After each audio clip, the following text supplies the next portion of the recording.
right, good afternoon, everyone. We have here a veteran of LambdaConf, Jim Duey, and he's going to give a talk on recursion schemes in plain language. Please welcome Jim Duey. Thank you, folks. You can hear me all right, I guess. Everything's live. All righty, recursion schemes in plain language. Why in the world would I want to do that? Some personal history. I think I have spoken at every LambdaConf except for the first one. And just immense gratitude to all the volunteers, Ziverge, everybody that's been involved over the years. It is one of the highlights of my year. It's really the only conference that I've applied to speak at regularly in 6 or 7 years. So it's just, I just love LambdaConf. And so I wanted to come up with a talk that I thought would get accepted again. And this was a good one, I think. And evidently I got accepted, so it worked. So recursion schemes, they are very useful. I'll just start off with the result.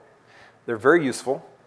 They can be very dangerous, but mostly they're unknown because you start reading the tutorials on them, and the tutorials are written in Haskell, and they use a lot of words that I don't understand, that I don't know the definitions of. And so as with most things, I tried to implement them in other languages, and finally it clicked, and I was like, well, what the heck are they talking about? All this other stuff. So I want to try to spare everybody else some of the pain that I had to go through. So let's get started. This paper, Why Functional Programming Matters, classic by John Hughes. If you have not read it, I highly recommend it. It's a very easy read. Doesn't use Haskell, actually, because it was in 1984. But it's a very easy read. And in that paper, he introduces a couple of functions, reduce and map, which for all these years later, this is like basic functional programming, foundational stuff. And I don't know if he was the first person to come up with these names or whatever, but he explains them really well in the paper.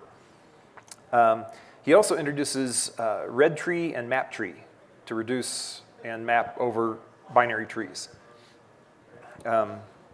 which is great. You can, nowadays, we have something called polymorphic dispatch or dynamic dispatch or polymorphism or other big words. You can use the map word or the reduce word in your code. And at that point where that function gets called, it chooses which implementation to call depending on what data it's being passed. And so you don't need really red tree and map tree. You can just use map and reduce. And then there's a third of the functional programming trinity, third function called filter. And with those three, my guess is you can replace 80% of the loops that a standard structural programmer, object-oriented programmer would use loops for. My own opinion, WAG. Recursion can definitely handle the other 20%. You can convert any loop into recursion. Just depends on how much pain you want to go through. Another opinion of mine is that of that 20%, recursion schemes can handle 80% of those. So that's kind of why I find recursion schemes useful.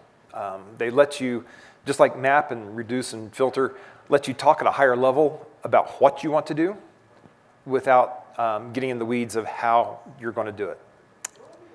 And that's what we'll be talking about. So, getting down to brass tacks.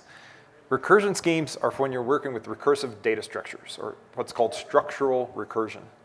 And that's just where they're used. That's where they come into being. So here is the simplest recursive data structure you're going to find. It does not get simpler than this because this does nothing.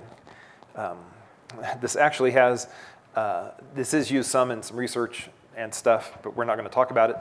A little bit of the notation here.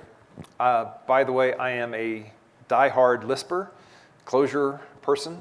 S expressions are the one true syntax. Every other syntax is wrong. So you're going to have to struggle through S expressions with me. This just defines a recursive struct, our struct, type.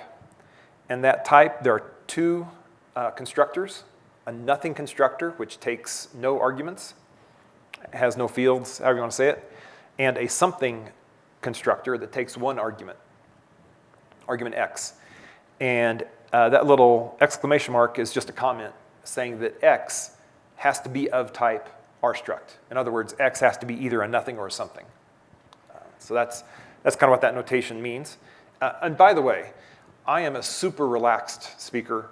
So if you have any questions, something doesn't make sense, just shoot your hand up and we'll have a conversation. This is not me preaching to you. This is more of a conversation. So, all right. So here's an example of creating nested somethings with a nothing at the bottom. So it's something inside of something inside of something containing a nothing. So that is a recursive data structure. Let's get a little more practical. This is a list data structure. The one constructor is the empty list. It has no parameters, just like nothing did before. Cons is a constructor with two arguments, an A, which can be any type of any value, and X, which is a list, which means that X is either an empty list or a cons. And then now, when you add that A value, then you go from a recursive structure that is basically worthless to Lisp and Scheme and immense, it opens up a world of possibilities. Not always easy to work with, but just you can do most everything with that kind of structure. So there's an example of a list of 3 items, 1, 2, and 3, 2 being a string. Any questions? All right. So let's look at some other structures, a little more complex. But first of all, we're going to define a recurse function. This is a polymorphic function. The def p, the p can stand for polymorphic. It can stand for prototype or protocol or potato chip or whatever. But that's how you define a polymorphic function recurse. And then there will be implementations for recurse for all the data types we'll look at. And f is just going to be a plain function. So here is list again with its recurse implementation. And we'll be coming back to this to list a lot through the rest of the talk. But recurse, the function, when that gets recalled for a list data structure, if that list is an empty list, it just returns itself, the EOL. If it's a cons, then it calls recurse again over the X value in the con, the rest of the list, and leaves the A unchanged and creates a new cons thing. That is really important. So if anybody has any question about what this is, we need to clear it up right now. Okay, you guys are geniuses. Here's a binary tree. We have an implementation for recurse for the empty binary tree. It's pretty straightforward. The bin branch has an A, again, and then a left and a right. So this is a binary tree which can contain a value at each node in the tree. And then it starts with the root. You have your left or right branch or not as it goes down, and then you have an empty list or an empty bin tree at the bottom of each branch as a leaf. So useful, you can do all kinds of things with it. There are all kinds of nice properties about binary trees. System updates, it's inconvenient. All right, here is a more general kind of tree. As just a tree, and it has kids, has a value at each node, and then a list of other trees, of subtrees, is what kids is. And that's what the recurse function for it looks like. And so yeah, it just maps whatever the f is it maps it over the kid's list using the standard map function and creates a new tree with the A value unchanged. And that's how it recurses through the structure of the tree.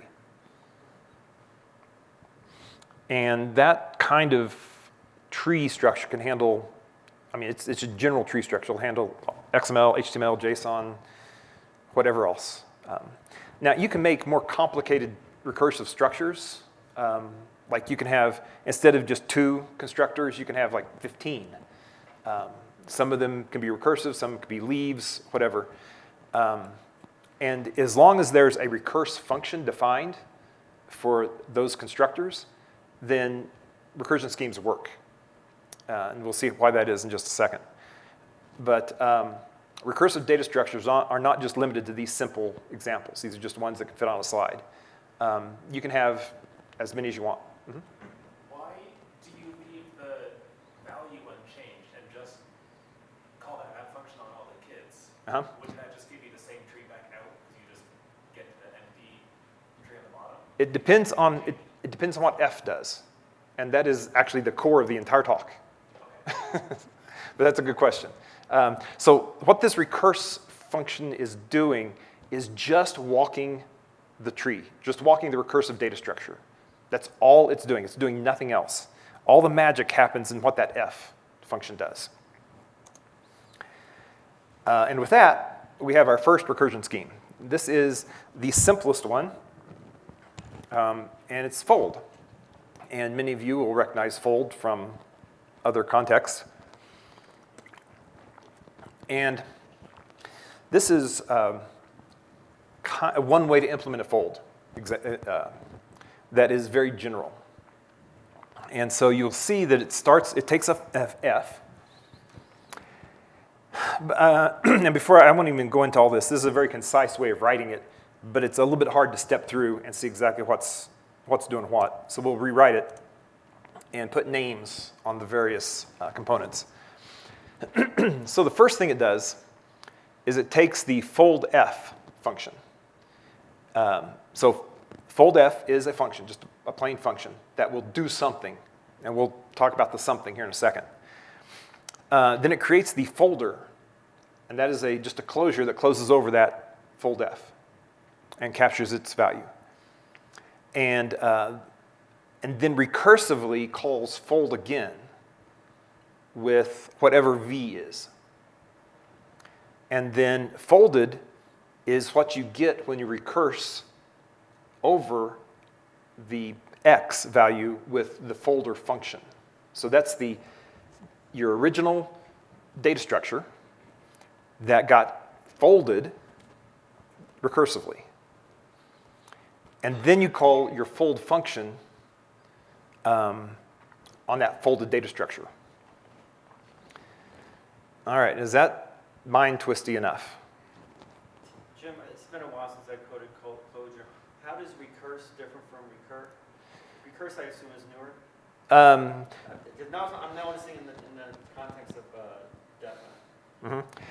The recurse has no relation to recur at all. Okay, so you don't have to be in a tail position? Nope. Recurse is just I could have named it anything. So, all right. This is walking through, this is actually just restating fold and then empty list, or the list data structure. Some interesting things come out of that. So the whole thing about recursion schemes is it takes you away from having to step through every step of the recursion and lets you think at a higher level, a higher abstraction.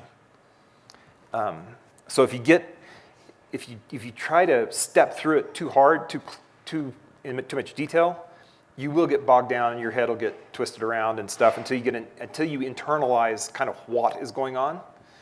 So some of the things are over here on the right, some of the notes.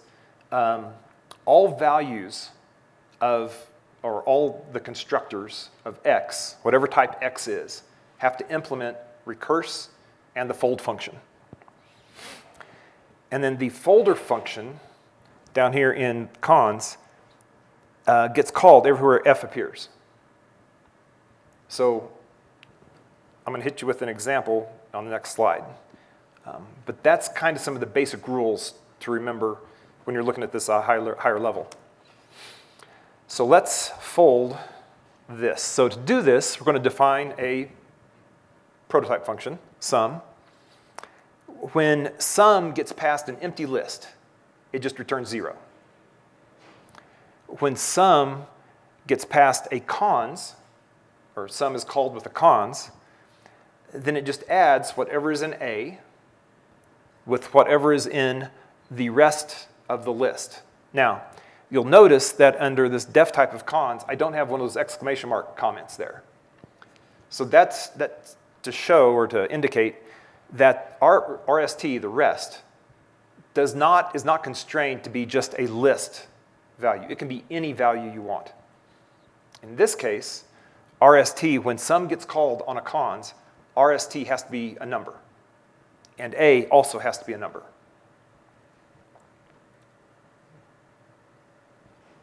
Okay, nobody's nodding off, so I'll assume you're tracking with me. Or at least have a little bit of faith that I'm going to explain what's going on here. So when we call fold, that definition of fold, with the sum function, that's what got passed in as the fold f, over this list, what really happens in all that recursive stuff is fold gets called on the outermost cons. And then it calls the fold, calls fold recursively on the next innermost cons. And then it calls fold recursively on the next innermost cons. And then it calls fold again on the empty list. And then the folder function calls sum, that was passed in as a parameter to fold, calls sum on the empty list, which returns 0. So then it creates a new cons cell, so it creates 0, puts that result 0 into the RST. It creates a new cons cell with 0 in the RST field. And the A field on that new cons is still 3.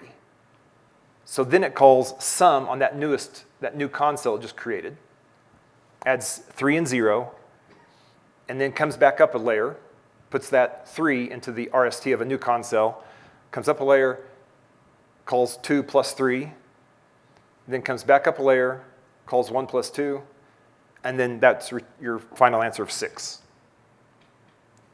So that's what fold does. It does a depth-first recursion operation. And if this was a binary tree or one of those general trees or whatever, it would do a depth first, all the way through the tree, back up, and at every level, you would think of it as going down, calling the sum function, coming back up with a new value, a new node for that level of recursion, calling sum on that new node, and then keep coming back up the stack, your recursion. All right, here's the funny part. The function that you pass in, so before it was sum, and so it just added 2 numbers, returned an integer. You can return anything. You can return a cons cell. So a def type for the empty list just returns itself, returns an empty list, does nothing to it. But calling add 1, instead of monkeying with the RST, it just leaves that alone and just increments the A value by 1. And so it creates a whole new cons cell. It does not consume the cons cell that was there and throws it away and collapses it into 1. It just leaves it unchanged, but with A having 1 added to it. So what you've done is you've just implemented the map function using recursion schemes. And I mean, it's like, yeah, that's not a very efficient way of doing it, and you're right, but it's cool. And it kind of shows up some of the structures and just some of the coolness of it. So you don't have to just get a single value out of a fold like you might expect. You can get an entire new tree or a new recursive structure out of a fold, either of the same type that you passed in or a completely different one. So like you could have created a binary tree using fold out of the tree you were given, the list you were given. Okay, so here's the secret, the core thing of recursion schemes, is they use the recurse function to separate and hide how you walk your structures from what you do or what you want to do as you walk it. So it separates that. So you don't think about, once you code up the recurse, you don't think about how you walk your tree anymore. You think of what you want to do at each step of the recursion as you go down, and then what you want to do is each step as you come back up. Key point of the talk right there. Any questions? Everybody tracking with me? All righty. So let's look at the next scheme. So we have fold and we have unfold. Now we can look at it in this form, and you see the only difference is it calls unfold, of course, but the F gets called before it does the recursion. Whereas before, the F function was getting called after the recursion. So this, and we'll restate unfold here in a little bit easier form. So this lets you, the function you pass in gets called before you do the recursion, as opposed to after. Now what this means is F, the unfold function, does not get your recursive data structure passed in that you're creating. It gets a seed value. And then it unfolds one layer of recursion with that seed value, and then it calls recurse on that newly created value, that recursive structure that it just created.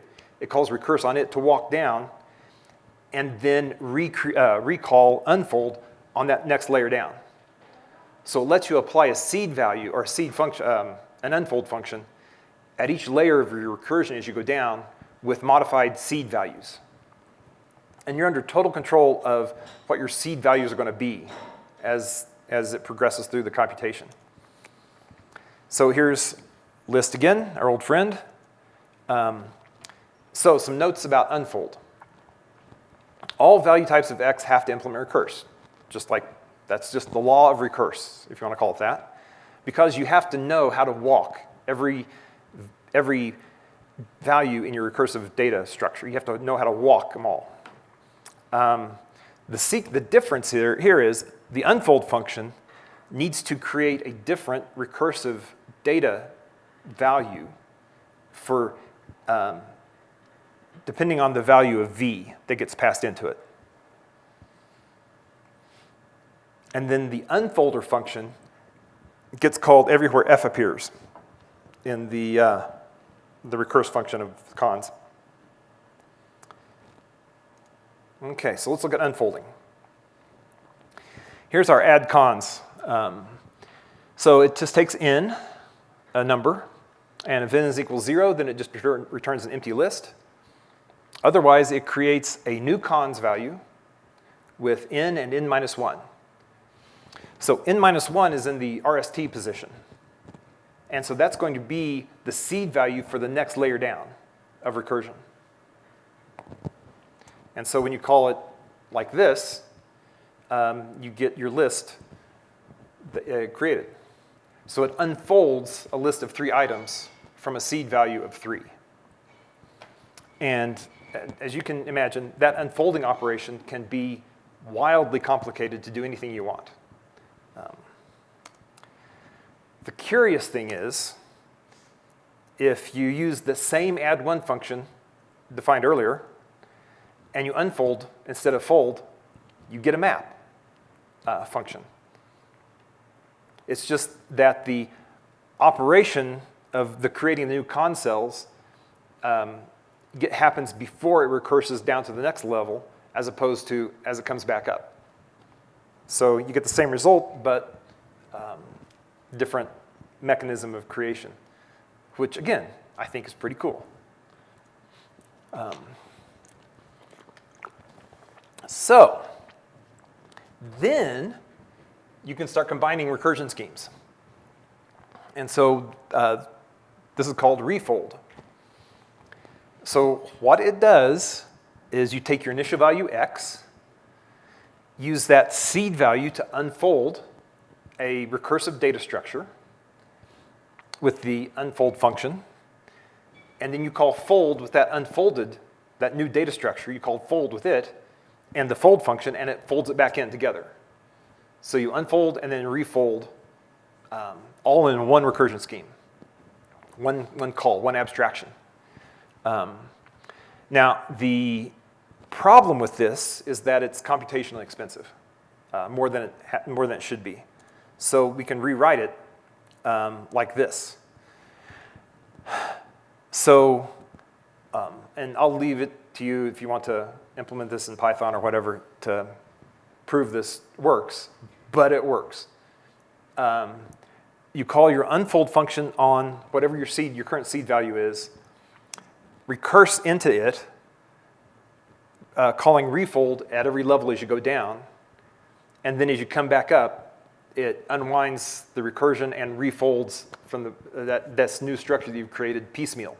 So you don't have the entire structure you have to walk back down through. You're always there at the layer that you're working on. Coolest stuff.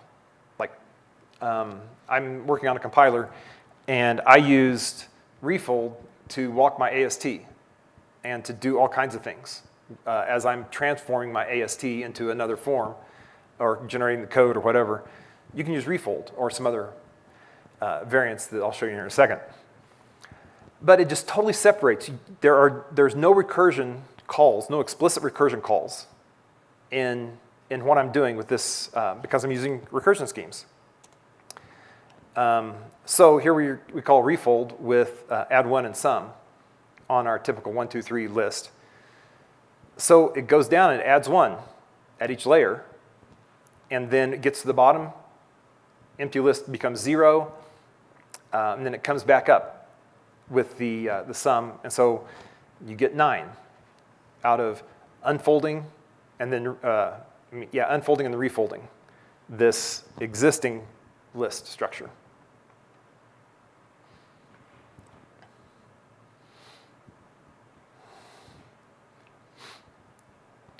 All right, any burning questions or you're all blitzed or you all like, yeah?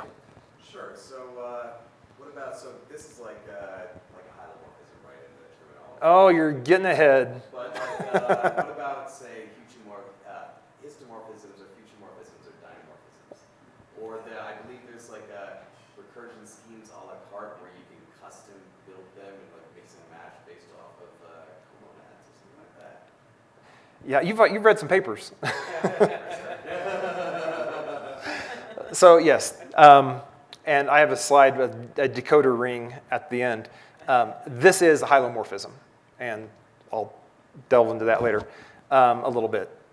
And yes, there are an enormous amounts of recursion schemes, like all kinds of. There's one called the TARDIS recursion scheme because it takes advantage of Haskell's laziness to give you values from the future at the current layer of your recursion that you're working on, and it's literally mind-bending.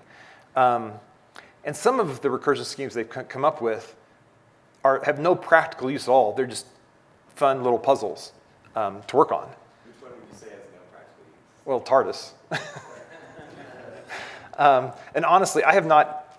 The number of recursion schemes is so large because you can write your own.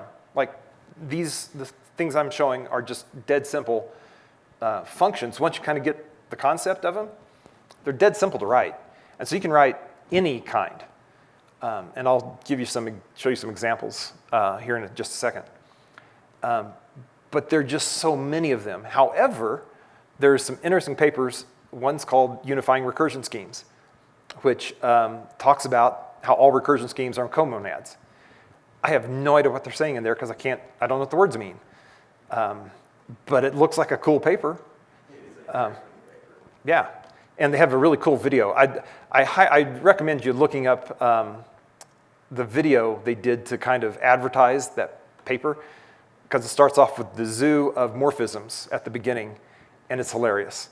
And then once they get past the introduction, they lose me because they start talking about commutation diagrams, and I go, anyway, yes, refold is a hylomorphism. Yeah. Okay, I just want to make sure I'm following, because I got Java brain, and I don't know too much about this. So basically, we have like 3 components. We have a piece of data we're trying to walk, and we have a strategy for how we walk the piece of data. And then we have like basically a base case that's being defined when we're walking through. Is that correct? That is remarkably close. Okay. You have, the first 2 are correct. Okay. The base case is included in like the second one. It tells how you're walking it, and when you reach the bottom, when you're done going down, Okay. and start coming back up. That's the base case. The really third thing you have is what you're doing as you're walking the tree. Okay. And that's the add one and sum in this case.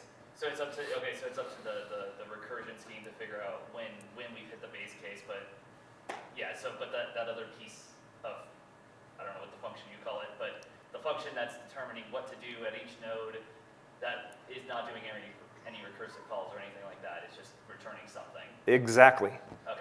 Got it. So in those functions, and add one and sum, there's no recursion apparent. Okay. Because you've separated your concerns. You've separated your recursion concern from what you want to do as you're doing the recursion. Okay. And that's kind of the whole point of recursion schemes. Okay. Cool. Got it. Thank you. Okay, so fold, unfold, refold, and then unfold maybe, another recursion scheme. And just for you, this is, what's it, apomorphism? Yeah, except it's not quite apomorphism. It's a little bit, tiny bit different.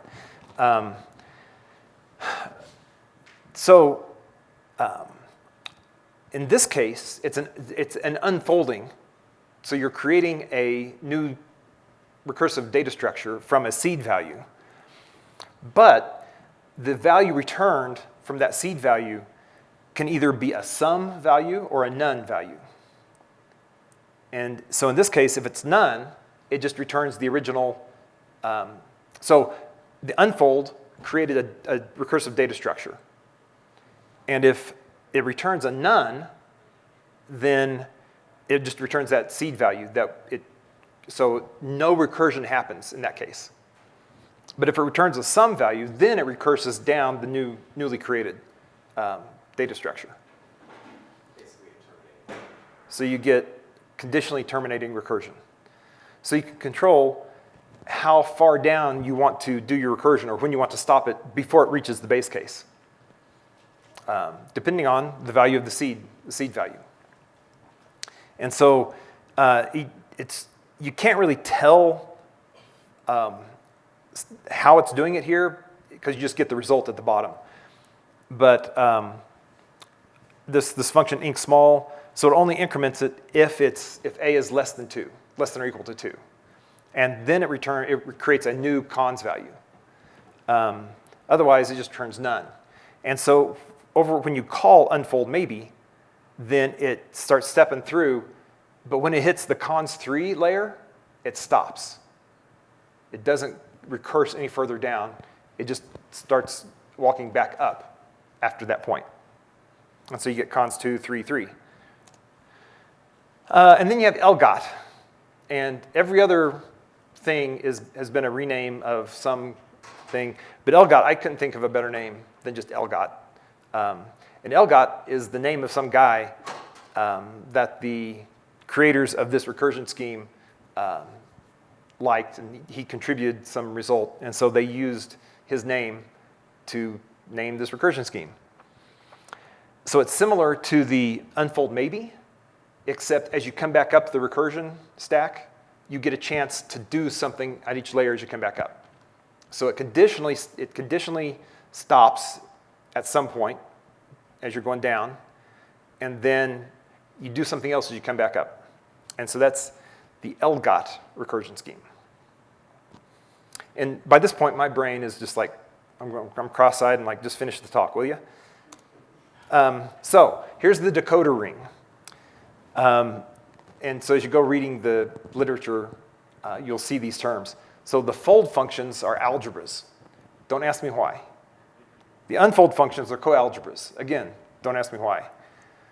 And then you have all these morphisms.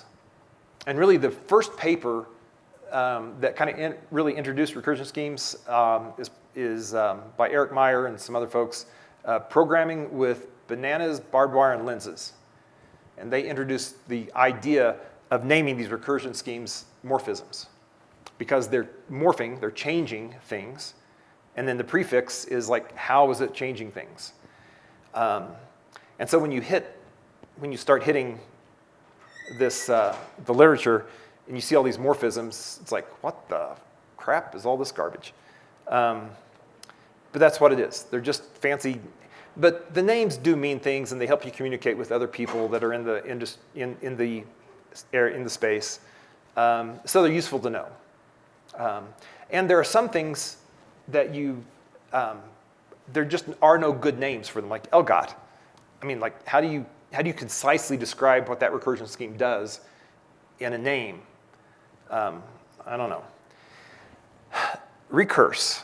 This is the part that tripped me up. So this is the reason I give talks, is because many times when I give talks, I barely know what I'm talking about on whatever subject I'm giving a talk on.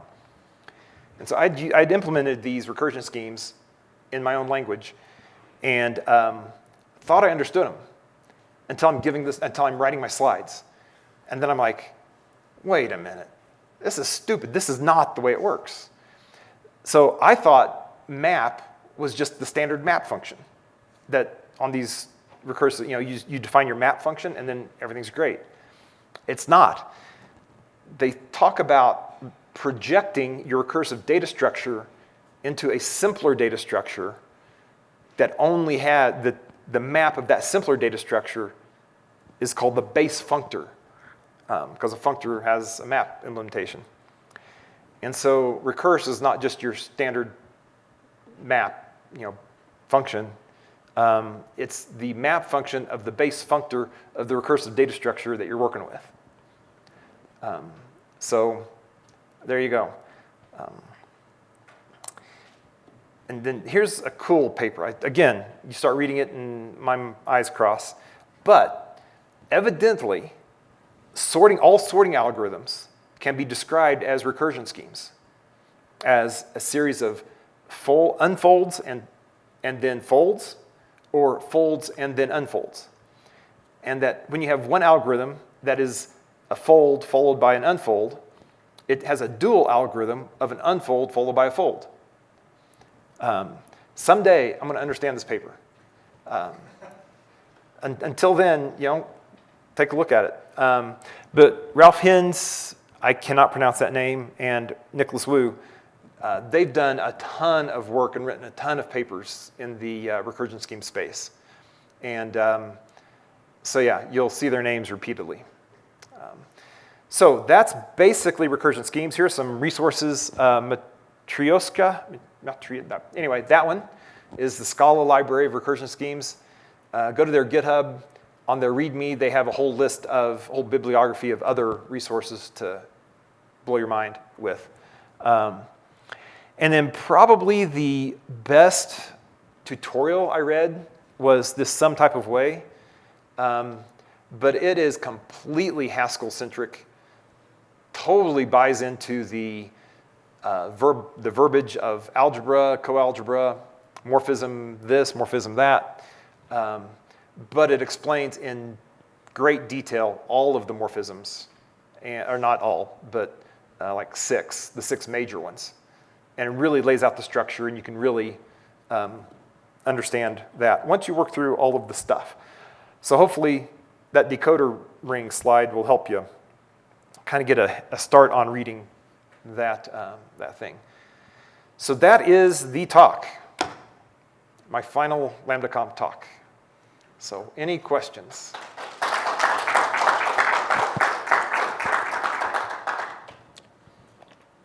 Any questions?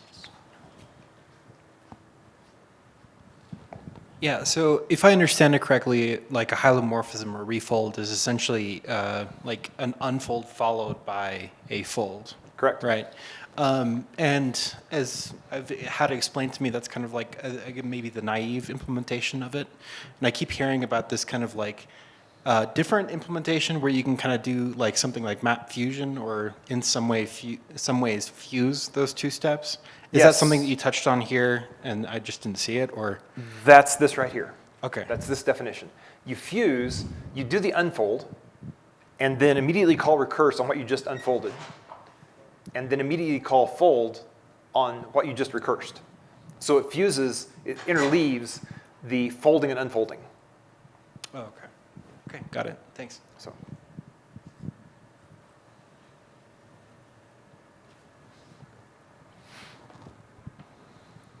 So at a glance, this kind of seems like it would be useful if you're constantly changing the way you're traversing a particular data structure. But I don't know, I feel like if you have it, if like for your program, you're only doing one kind of traversal, this doesn't seem as useful. Would that be accurate to say? In that case, in my opinion, what would be useful is if you really internalized recursion schemes, then you could just bang out that traversal without hardly thinking about what's actually going on. So if you're just going to traverse your recursive structure once, then it's probably not worth the trouble writing a recurse for that data structure and then using a recursion scheme. So I would say, yeah, it only really helps if you're going to do it more than once. If you're going to traverse at least twice. Okay, yeah, that makes sense. Thank you. Now, there is a warning. You can get super complicated with your recursion schemes. And I did, and I have the scars to prove it. Like, for instance, you have a massive recursive structure that will blow your stack. It's so deep, it'll blow your stack if you try to recurse all of it at once. You can use an unfold to convert that recursive data structure using the continuation monad so that it brings all of the unfolding as you walk down the stack into the continuation monad context so that it's thread safe, and then use the fold to do whatever you're going to do as you come back up, and everything happens in continuations. And you can pass a context around so that you can be updating a context as you're walking your structure with a continuation monad. And trying to debug that crap is like horrible. So be careful. I mean, this is not, if you stick to the simple stuff, great. It'll save you time. But you start venturing into those other territories without understanding what's going on or misunderstanding like I did for the last 2 years, then yeah, it'll cause you pain. So.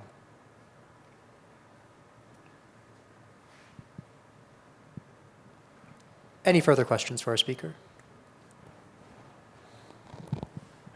Are the slides available online? Like, can I download the slide? I find it very useful. Oh, well, thank you. Yeah. I will put them online. Yeah, please. Somewhere, somehow. Because I went through those names. Mm-hmm. I find that your explanations actually more useful than when you do the mapping. Then now I understand. Well, like, thank it's you. Way better than any of those literature I read. Yeah. Thank you. That's the whole point of the talk. So I'm glad I scored on that, at least for one person. So. All right, well, you can find me. I'll be around after I go take my nap and be happy to talk in depth more. Thank you much.